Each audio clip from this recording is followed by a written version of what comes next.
As far as I'm concerned, I'm here to do a job, and the 12 years may tell in one sense as far as Bruno's concerned, because you'll see the inexperience that he is. And as far as I'm concerned, I have the strength, the size, and also the ability to beat him. I think the secret behind this fight is the strength behind the two blokes who's going to go into the boxing ring on the night. Hey Joe, very hurt. Very lucky to know something get And if I put enough aggro on him, which I'm intending to do, I think the fight will be very one-sided. Barry wanted me to come in a bit later, like 2 days before the fight, and I said, no way, I can't create big enough problems that way. Are you going to win the fight, Joe? Yes, I'm going to knock Bruno out. His strong point is his mouth. He's got plenty of mouth. Come on, mate, come on. It's nice to see the big man arrive in the UK. After 4 years, it's been 4 years since he's been here. Long and hard negotiations, but at last he's here. So now just to build up for the fight. Very much I'm looking forward to it. It's been waiting 5 years, you know, like the slagging down and all them sort of things. I'm looking to it very much. I'm not a Muhammad Ali. I'm not going to wide-eyed and big mouth and shout off and say what I'm going to do and what I ain't going to do, you know what I mean? I'm just getting myself fit, mentally fit, and body fit, and I'm going to go in there and I'm going to do a good job. I believe that this fight will make history in England as far as two domestic fighters are concerned. As you all know, I've been after Bruno for about 5.5 to 6 years. It's going to be, I believe, one of the greatest fights this country has seen for a very long time. The only thing that annoyed me about Frank Bruno in the recent week is that we had a story coming over to Australia where he actually accused me of being a chicken for not facing him. Well, I just want to tell Frank that this chicken has come to roost, so I'll be waiting. He's a wise man up in his head with his talking and everything, but when you're 37, it's, you know what I mean, you can't mess about with boxing when you're 37, I think, anyway. I just don't think he protects himself sufficiently to avoid somebody like me who's an old crafty dog. And, you know, I mean, like I said, I've come here to win. And as far as I'm concerned, you know, there'll be a lot of right-handers thrown by me. And one of them will connect. There's no question about it. Because I've had enough of the critics saying I can't punch. And yet people like Dino Dennis will prove otherwise. And people like Winston Allen who proved otherwise, and there's a few others down the road who, I think, total somewhere in the region of about 30 to 40 opponents who went down, so ask them. And I'm not even interested in what he's got to say. All I'm interested is when the 24th comes, I'm going to do a good job. Bruno has done what he's been asked to do.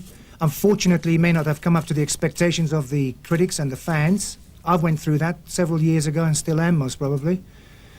But I think the beauty about this fight is that we've got two naturals. Both of us are 6'4". Both of us are about 16.5 to 17 stone. So there'll be a lot of thumping on the 24th. If you have a look at Bugner after 20 years in the ring, I don't think he's got a mark on him. Fella can fight.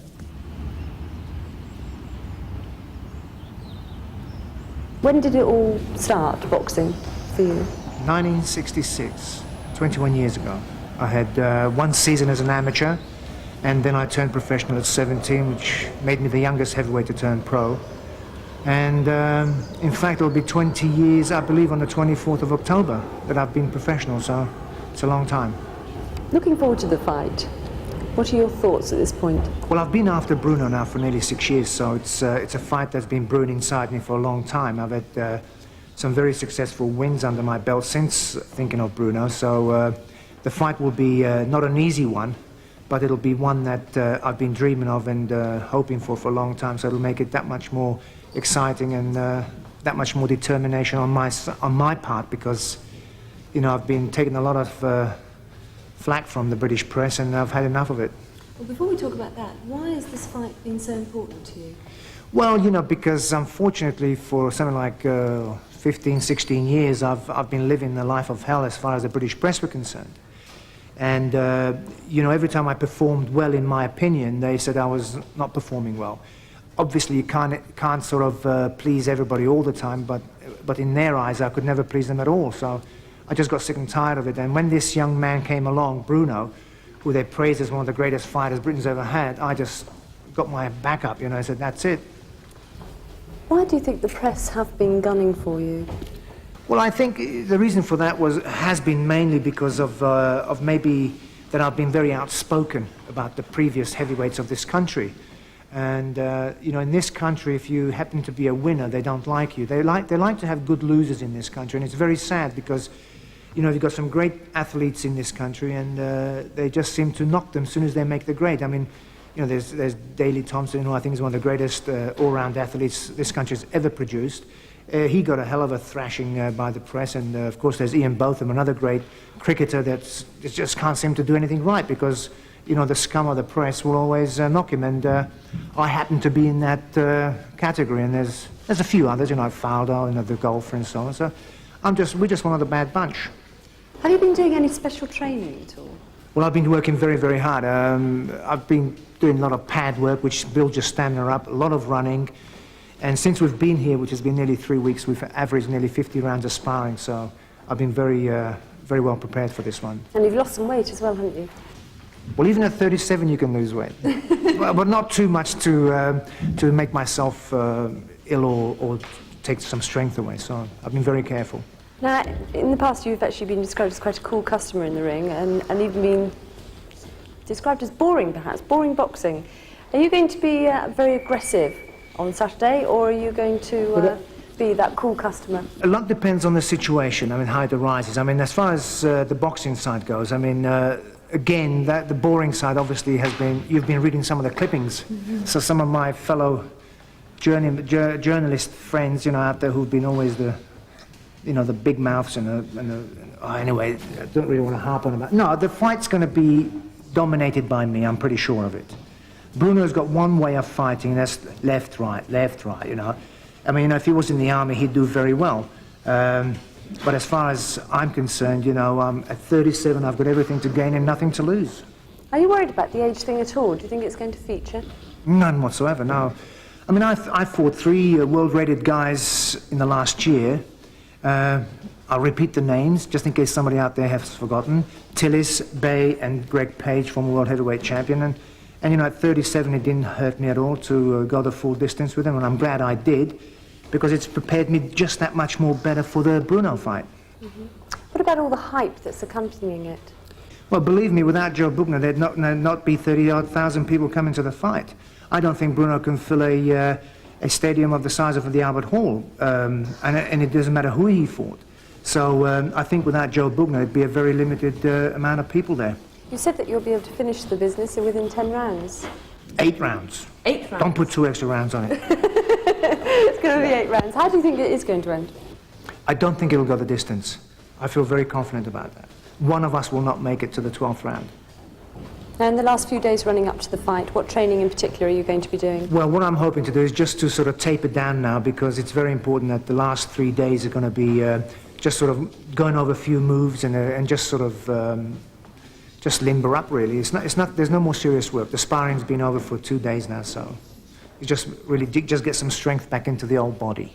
Right. And you say that it might be a good time to retire after it. What will you go on to do then, do you think? Well, don't take me literally. I mean, I may have another 10 years under my belt. I mean, that's just something I feel at the moment.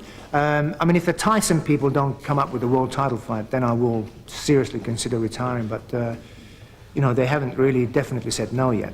Although they've been opening their mouths as far as, we're not going to give Bugner a chance, we're not going to do this, we're not going to do that. And so I think Yanks are very big at yapping. But I think when it comes down to dollars and cents, they tend to change their mind. In all the run-up to this fight, you've been opening your mouth, if you like, and being very vocal in press conferences. Not vocal. I've been positive. What they don't seem to like in this country is that when you say what you think. And it's a damn shame. I mean, if there were more people like Maggie Thatcher out there, I think this country would be on its feet far greater than it is at the moment. Unfortunately, one lady runs this country. And as soon as you open your mouth, everybody tries to put their foot into your mouth. And I've had this problem for 20 years. And it's sad. Everybody says, why do I say so much? Because there's nobody else out there who dares say anything else. And it sickens me to find that all these people are hiding behind closed doors and behind women's skirts. And you guys out there, open your traps. Sounds as though you're going to be fighting an awful lot more other things than Frank Bruno when you go into that ring. I'm fighting the whole of Fleet Street. Now that's for the books and the records.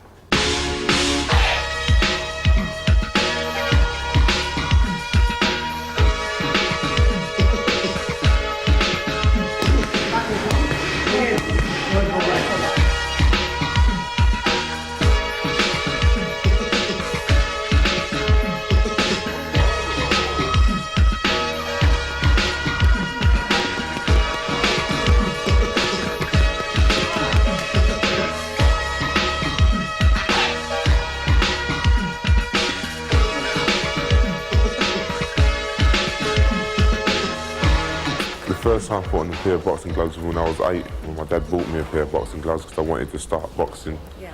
And I got sent to a boarding school when I was about 10, 11, so I stopped boxing then. Then I took it up seriously when I was about 16. What was the attraction for it then? I just wanted to channel my aggression into something like boxing or athletics or something, but there was more money in boxing, so I stuck to boxing. But in fact, you've been compared as being, in fact, you've been described as being the son of Cooper, that you're the Mr. Nice of British boxing. Am I? I don't think on what's named the 24th I'll be nice. I won't be nice at all. You're not going to be nice on Saturday? No, not nice one little bit. There's been a lot of fighting talk between the two of you, although it's been said that you are being the cool customer, that you're actually standing back and watching what's going on, and that you're going to actually go in there and do the business on Saturday. That's what I'm here for, and that's what I'm going to do, you know. Talking, it takes just name, what phrase do people use? It takes bricks to build houses or something like that. I'm not involved in all that hype and chat and all that bull, you know. I'm just interested in winning on Saturday. I mean, a lot of what Bugner's actually been saying has been centred around sort of vitriolic hatred that he's actually had of you personally. Yeah, I hate him as well, you know. Why? I just don't like him, the things what he's been saying and things like that. I just don't like him at all. How are you training? How are you preparing for Saturday? I'm training very well. I've been training for about, 2 months, because I was training for a guy called Trevor Burbick. He pulled out. And then I had about a week off, and then this fight came ahead. And I've been training very well, you know, a lot of hills, a lot of sprints, ground exercises, a lot of sparring, a lot of speedball, ground to ceiling, bag work, plenty of resting, walking, eating, going to the toilet. Living. Yeah, living, yeah. Is it something you're actually, is it something you're nervous about at all, Saturday? I am a little bit nervous because there's going to be about 40,000 people. This is the make or break fight for me, as a lot of things, because he's been slagging me down. So it is a little bit nervous, but I'm pretty cool, you know. My hands are very still. I feel very relaxed. Now, what about if he comes on? What about if he comes on in an aggressive way? Because his fighting style in the past has been somewhat more defensive, hasn't it? Yeah, I prefer him to come on aggressive because, what's the name, he's a defensive style, it's very awkward. But if he comes on sort of like aggressive, that would suit me much more better. When you say it's awkward, what do you mean? Explain that to me. Well, you know what I mean, he goes in there to survive, and when a person goes in there to survive, he can make you look very horrible and very ordinary. So when a person comes on aggressive, a man of 37 and as big as that, it's much more better coming on to you than rather running and tucking up and all that. But he says it's all going to be over by the 8th round. Yeah, but he's been talking so much that, what's the name, it was supposed to be the 1st round, now it's the 8th round, then it was the 5th round, so it's just all hype, you know? I don't even think he's going to last the 5th round until the 8th round, to be quite honest. What do you think is his weakest spot? I wouldn't like to say that on the video, you know what I mean, what his weakest spot is. I think he's strongest is his mouth. That sounds like brave talking again, though. What do you mean brave talking? That sounds like a bit of the hype that you've actually just... No, his strong point is his mouth. He's got plenty of mouth. His strong point is a very experienced fighter, and he's a pretty respectable fighter as well. Let's talk about the hype for a minute. Yeah. Do you enjoy the hype at all? It's all part of the game, you know. It's all part of the experience. It's all part of show business, you know what I mean.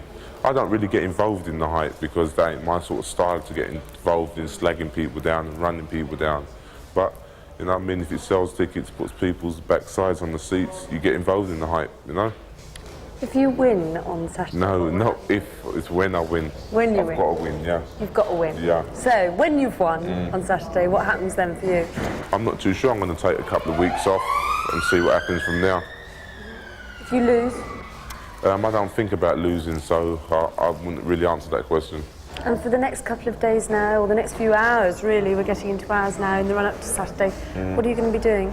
Eating, resting, training, and I hope I won't be talking to people like you again for the next couple of days. Nah, I'll just be resting and relaxing and saving all my energy until the night, the 24th.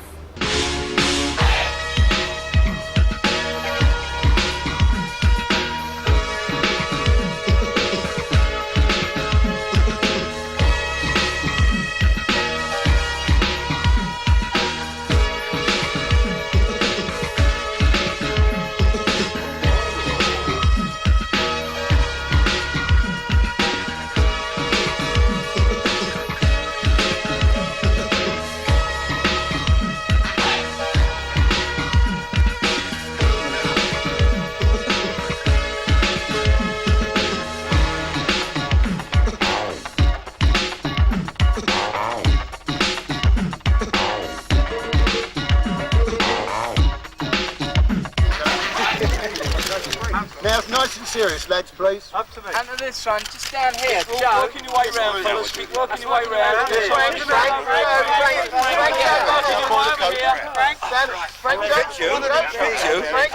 Frank, your right shoulder in a bit more, mate. Yeah, that's it. Now, that's it. There's always someone in there. Move over, Frank. I see no megastars.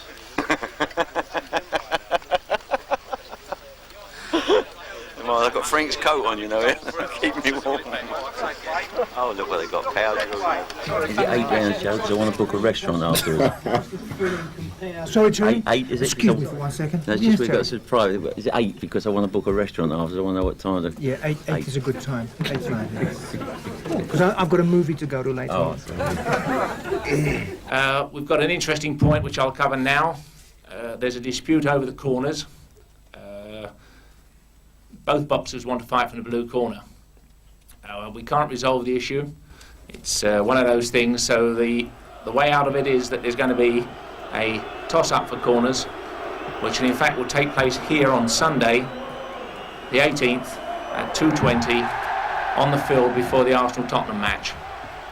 And in fact the toss-up will be made by the referee for that day, Mr. John Martin.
Unfortunately, Frank Bruno won it with an English coin. I asked him if I could do it with an Aussie dollar, but they said you're in England, so you've got to do it with an English 50p, so he won the toss. Is that a bad omen for you? No, it's a very good one. Why? Well, because it makes me just that much more angrier when I'm getting in the ring with him now. Ladies and gentlemen, this is the official weighing for this evening's boxing promotions, staged at Tottenham Hotspur, sponsored by Makita. First to the scales will be the former European heavyweight champion, now from Australia, Aussie Joe Bugner.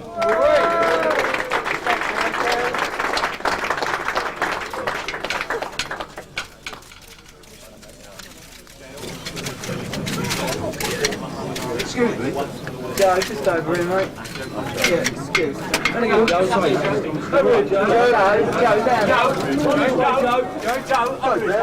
Joe, you'll be tall.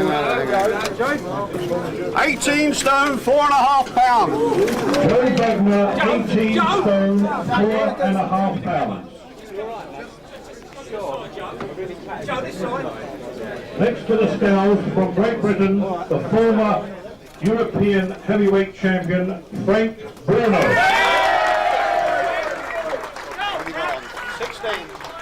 16.9, the red, on the red.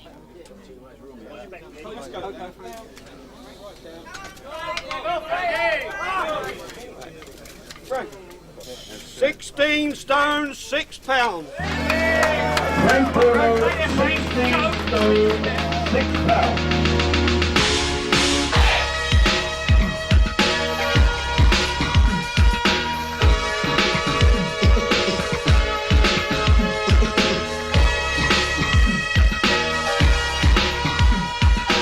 White Hart Lane claims its place in British boxing history by staging the richest ever fight held in Europe. Frank Bruno versus Joe Bugner, a £3 million bonanza that's about to happen. How do you feel, Joe? I'm very excited. It's a big occasion, a lot of people out there, and I'm ready to rumble. You're ready to rumble. What have you been doing all day today? Well, I've been taking it very easy. We had a lovely Italian meal up at the middle of London, near Carnaby Street. So it was very nice. And then we went home. I had to lie down and got up about 6 and fought our way through the traffic coming up here. But you look incredibly relaxed. Well, that's the whole idea. I mean, it's no good leaving your strength and energy in the dressing room. I want it in the ring, you see. So I feel very relaxed, yeah. So when do you start thinking mean thoughts? About an hour before. We chuck everybody out, and then I start thinking positive on the job. And this is the famous robe that you're going to be wearing out there? Yes, that's my wife's dress designer who designed that for me. It really is. It's very heavy, lovely. Oh, I won't. You'll be able to lift it. Right, well, but it really is wonderful, isn't it? Yeah. That should give you confidence. Do you feel as though you need confidence, or are you absolutely... Well, you always need confidence. And you always need that little bit of encouragement from your personal friends, your close friends, which I've got, thank God. And really, that's it. You know, until the bell goes, I need them very much. And then once you've got that over, then it's my job. Are you going to actually be going down to watch it at the ringside? No, tonight I'm staying up in the director's box because I promised Joe, you know, I wouldn't go down amongst the people down there. So another worry off his mind, you know, if he knows that I'm up here. But you normally do, don't you? You normally go as close as you can, even though perhaps you don't want to. Yes, I generally do go down the front, but of course this is the first time there's been an enormous crowd like this. It looks as though it could be about 40,000 people here by the time. Looking around you now, can you believe that it's really happening? Well, it's something that both Joe and Frank Bruno have wanted for such a long time, but with this kind of weather, it seems though it's going to turn out to be a perfect night, doesn't it? I think we're going to see a great fight tonight, I really do. The crowd will make it a great fight, and I think both boys are out there also to make it a great fight. Barry, you're the person responsible for all those people being there, bums on seats. Well, I'm just very pleased to see them all there. It looks like it's been a fantastic evening. The atmosphere, well, you could cut the atmosphere with a knife. I think the atmosphere is something else. The last big main event I did, open air, was at QPR, McGuigan, which was something special. But tonight, this is really fantastic. Not long to go now. Yes, the great hype is about to be... Who's going to win? I've been supporting Bruno from the off, you know, and one paper said the only man who's got a good word to say for Frank Bruno is Derek Jameson. But I noticed the betting has swung round to Frank. But you still couldn't say with any certainty who's going to win. It's a great spectacle for London. Great. And we'll all enjoy ourselves, won't we, Sam? Yeah, I mean, I think Bruno will win. I think, yeah, definitely win. Everyone's rooting for Bruno here. Of course they are. He's a Londoner and I'm a Londoner, so he's got to. Do you know what I mean, Harry? It's a fabulous atmosphere. It's going to be equal to any football match I've played in, and we're looking forward to a great fight. I must say the crowd has come, and it seems very volatile, and I'm sure it will give it the lift that the big fight deserves. Who do you want to win? I'm going to keep it quiet, but I'd like to see Joe Bugner win, but I'm very... Do you know you are the first person here tonight to say you wanted to see Joe Bugner win? As long as you keep it quiet, because if they find out I may have to run. I am the second one. I want to see Joe Bugner win. The night out with the lads, and I always love a good fight. I don't know whether it'll be that, but you can hope. I saw Joe Bugner hit Muhammad Ali with something that would be like me hitting you with a Pontiac. So, Pontiac's an American car, by the way. I just got to say, Joe Bugner. Hello, London.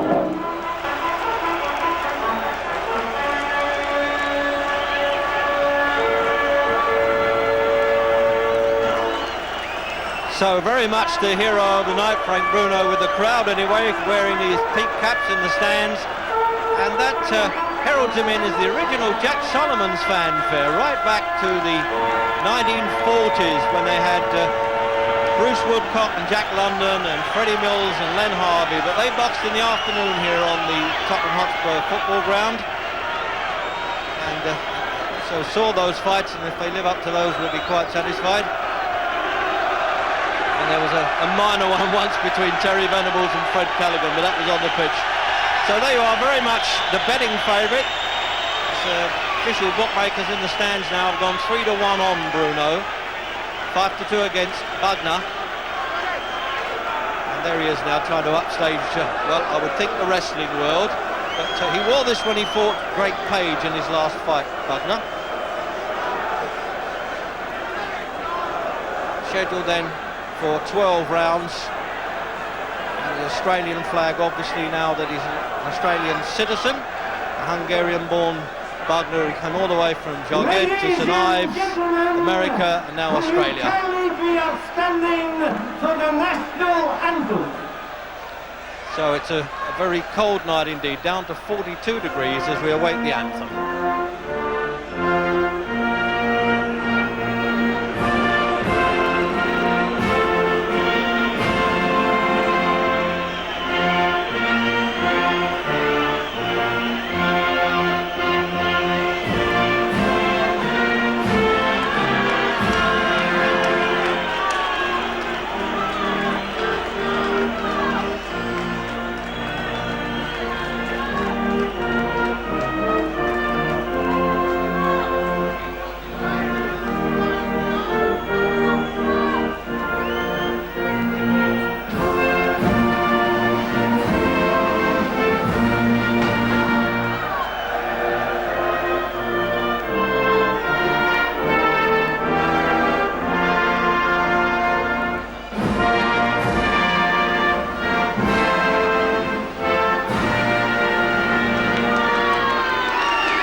Setting indeed here on the Spurs ground, and a real good debut in the big time for Barry Hearn's introduction to boxing promotions with his associates Terry Lawless and Mickey Duff. Gentlemen, please. My lords, ladies and gentlemen, Mickey Duff, Barry Hearn and Terry Lawless present the main event of the evening, a 12 rounds heavyweight contest of 3 minutes each round, an eliminator for the heavyweight championship of the world, sponsored by Makita Power Tools. Between and introducing to you the former heavyweight champion of Great Britain, the Commonwealth and Europe, Joe Bugner.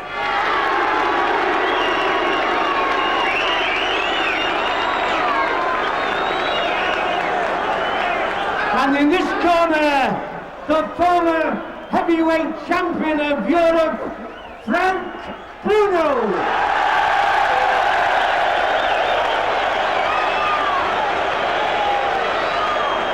The officials for this contest appointed by the British Boxing Border Control, your referee, Mr. John Cole of Wolverhampton, your timekeeper, Tom Powell, and your steward in charge, Mr. Bob Graham. Thank you. So the tail of the tape, I think, says it all. 26.5 pounds difference there. Heaviest ever for Joe Bugner, and a lot of it probably shows in that waist measurement, doesn't it? 40 against 33 for Bruno. But he's, at least Bruno's got bigger fist at 14 against 11. So the talking's done now, and certainly Bugner's put on a good talking act. And Bruno here has just shown a bit more needle than I've ever seen him before. And I've followed now Bugner for 20 years. Is he going to kind of come out and do, as he did with Richard Dunn, a one-round stoppage?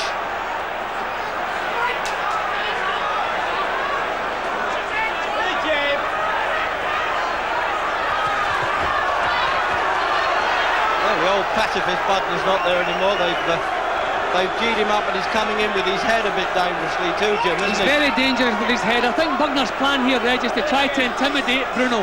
Every bit of strain and pressure in this fight tonight is on Bruno's shoulders, and I think Bugner, being experienced, is going to try to exploit that a bit. He's going to try to put him under pressure. He won't keep this pace going. Bruno just wants to be nice and careful in the first round, slam some jabs into that big face of Bugner's and just take his time. Don't take any chances, but Bugner's trying the old man trick at the moment.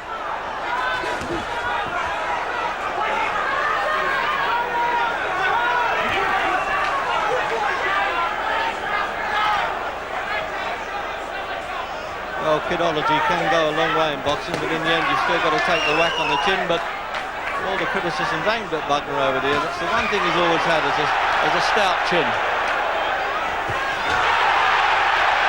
Some good solid stuff coming in from Bruno. Now remember, he fought extremely well in the World Championship bid against Tim Witherspoon in the early part of the fight. And Witherspoon, with respect to Bugner, really is a class above Joe.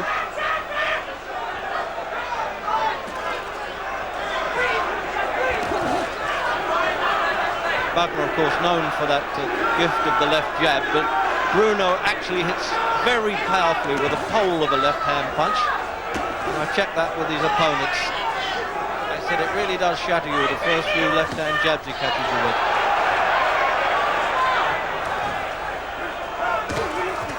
See, just the old flurry in Bugner, just the same, isn't it, Tim? He's not levering into those, not turning his body into those punches. Yeah, those are not really fighter's punches. Those are little swinging arm punches, but with 18 stone behind him, okay, you don't want to take too many of them. But I think the first couple of times Bruno lands this big jab of his, we'll see Joe thinking a little bit of defence again. But he's doing the right thing. He's trying to intimidate Bruno, but thankfully it hasn't worked. Bruno's looking nice and calm. Well, they've got to warm up here. It's the nippiest night I've covered in outdoor boxing, obviously. And the way it's going, even if they paid £100 for the ringside here and the cheers from the stands there, they wouldn't mind if Bruno knocked this fellow over in the first round. They're certainly giving him enough encouragement. So the countdown for the end of the first anyway, and the steam is already showing now, and they've got to work up a full head of steam, I would have thought. After the bell, a little bit of needle going in, as we thought. John Cole from Wolverhampton did well to get in there.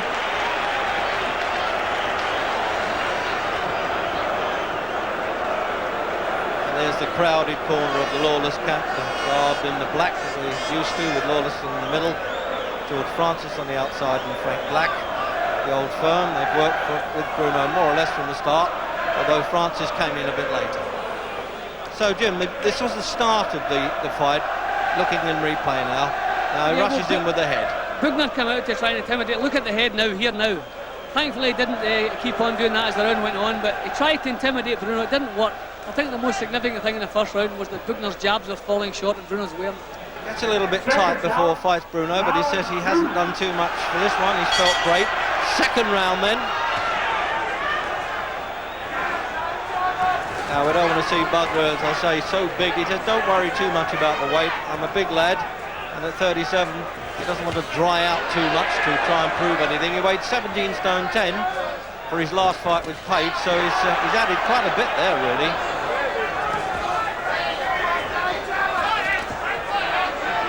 So 3 wins in Australia against, well, X-rated but really retreaded Australians, Americans I should say, in Australia.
just as well Bugner didn't go down from that, really, because the referee was just between them.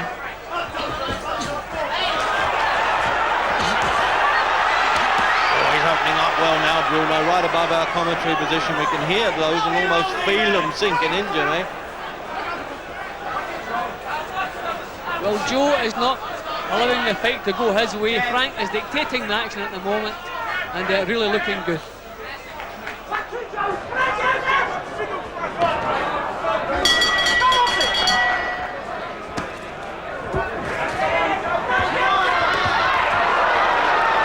Carelessness from Frank there. He dropped his hands and left his chin up in the air, but Joe didn't have the power there to make him pay for it. We know Frank's technique still needs a little bit. There's Big Joe complaining. That's a good sign for Bruno. Yeah, just take a couple of little rabbit blows around the neck there, and the referee just waving to Bruno's corner, keep quiet. But as you say, when they moan a bit, then they're just showing a few distress signals in the fight game.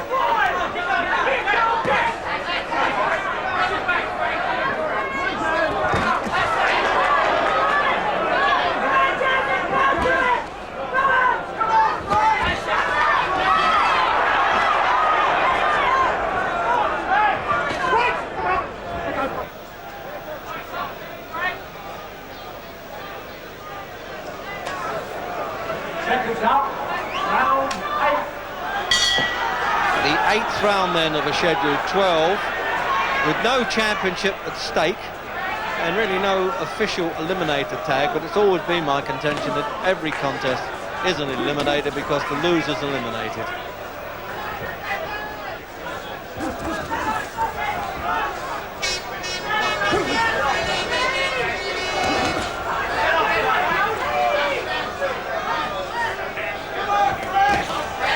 Bruno's content with the same pattern, isn't he?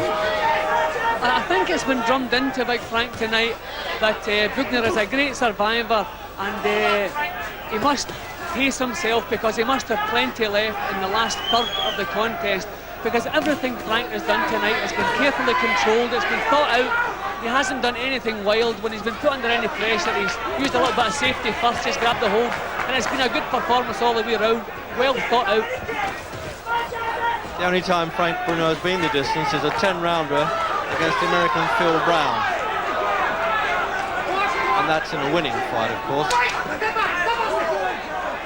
The only losses, Bone Crusher Smith and Tim Witherspoon.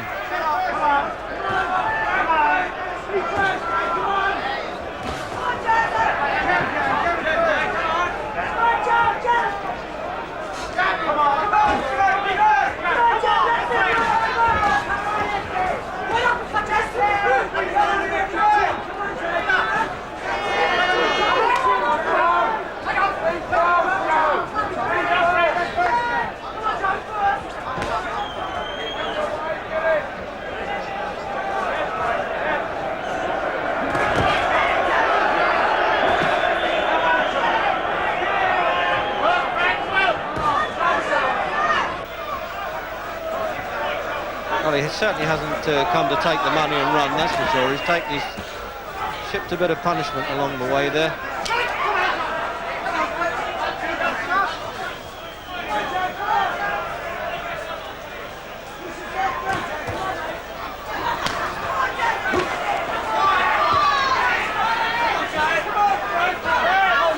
Not too many people have bloodied Joe Bugner's nose over the years, Jim, but that presumably the left-hand jab has done that. It's been as reliable as a Greenwich time signal at times. There he goes again. It's a long time since Bugner's been asked to cope with a jab like that coming at him. If you look at his opponents over there, see, look, yeah, and he's down. He clubbed him with the right hand, and he won't go down, Bugner. At that point, he didn't even put the knees on the canvas. He tried to absorb the punches, and that was a pretty brave effort of his, perhaps foolish. And he's got it 7, 8, 9. And he's going to let him box on, and he's pinned in Bruno's corner, and it won't go surely now.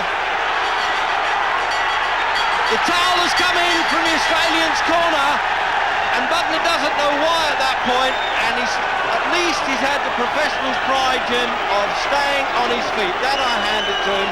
He took a lot of stick there, I don't know whether it was his wife who made the cornermen do it or they did it under their own steam. Probably they did. They threw the towel in. The referee stopped it at that point anyway. Yeah, well, a good performance, a good effort from Bugner, but let's talk about the man who's just really impressed everybody. Big Frank Bruno has finally come of age. A real professional performance from the first punch to the last punch. Big Frank did everything right, he did nothing wrong. And at long last, Britain has a heavyweight we can be proud of, and we can, okay, we're not going to talk about beating Tyson, but at least we can be proud and put him in there and let him have his chance.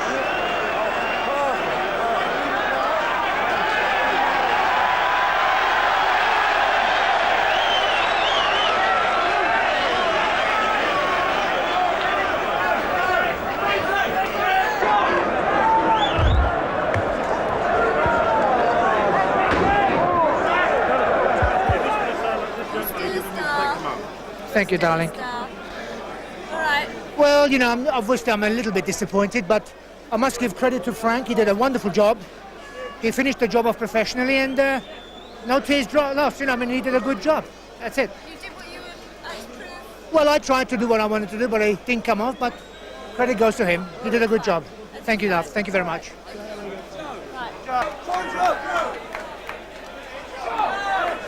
Gentlemen, your appreciation to Joe Bugner.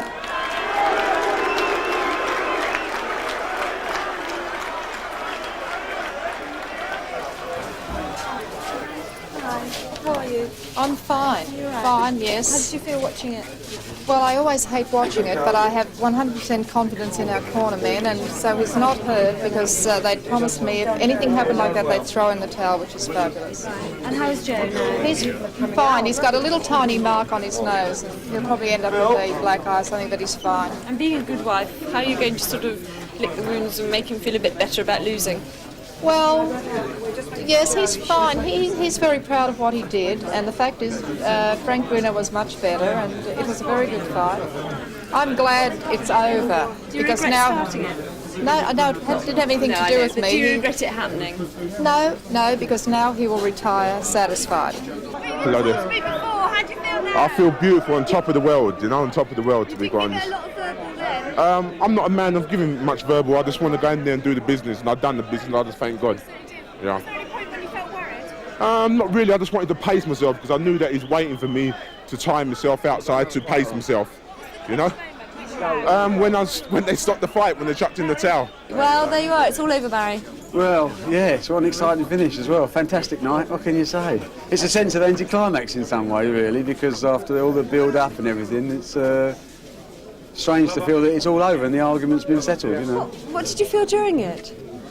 Well, I think it was such an exciting fight. I felt, you know, it's waited such a long time for it to happen. You know, it's I just enjoyed it. Was there one crunch moment where you thought, No, not really. I can't really describe it. It's very difficult to explain because I was so impressed with Joe Bugner. You know, he came over here to have a fight. He didn't come over here, and he trained hard and he fought as hard as, you know, for as hard as he could. And I can imagine the weight that came off Frank Bruno's shoulders when he finally went down. The relief of knowing that he was the man, you know. have you had a chance to talk to either of the lads? Well, just to say well done. I thought you were both great. You know, I thought both of them were tremendous professionals and great athletes, and a credit to their sport. It was a part of my life, and I couldn't have walked the streets tonight if Joe would have beat me. He's a very good, experienced guy. A lot of people knew he was experienced. They knew it was a good fight. A lot of people thought he was going to beat me tonight. All of England was on my back, and I had to knock him out, and I did knock him out. And this is all for people, a Christmas present for everybody. But I thank God, I thank my manager Terry Lawless, I thank George Francis, Frank Black, I thank everybody, especially Barry Hearns, for giving me the opportunity, and thank Joe Bugner.